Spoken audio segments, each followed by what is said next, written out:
মদিনার বাজার দিয়ে নবীজি যাচ্ছেন, নবীজির একটা ওট পছন্দ হয়েছে। তো নবী ওটের মালিকের কাছে গিয়ে জিজ্ঞেস করলেন, ভাইয়া এই ওটটার দাম কত?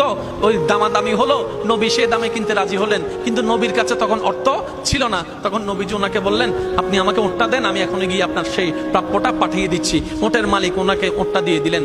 আশেপাশে যারা ওটের মালিক ছিল সবাই জিজ্ঞেস করতেছে, এই পাগলা, তুমি কি যাকে ওট দিয়েছো তাকে চিনো?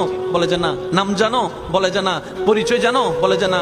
ঠিকানা জানো? না। তো তুমি যে ওটটা দিয়ে দিলা, উনি যদি ওটার টাকাটা না ফাটায় তখন তো তুমি লসের মধ্যে চলে যাবা। সে ওটের মালিক বলে, এত সুন্দর নুরানি চেহারাওয়ালা কখনো বাটপার হতে পারে না, কখনো চিটার হতে পারে না, কখনো মিথ্যুক হতে পারে না। ওনার চেহারা দেখেই তো আমি ওট বিক্রি করার আগে মনটাই বিক্রি করে দিয়েছি, মনটাই বিক্রি করে দিয়েছি, মনটাই বিক্রি করে দিয়েছি। তোমরা যাই বলো, আমার মন বলে উনি আসবেই আসবে, টাকাটা পাঠাবে পাঠাবে। এই কথা বলতে না বলতে কিছুক্ষণ পরে নবীজির একজন সাহাবা এসে বলছেন, একটু আগে একজন ওট নিয়ে গিয়েছেন।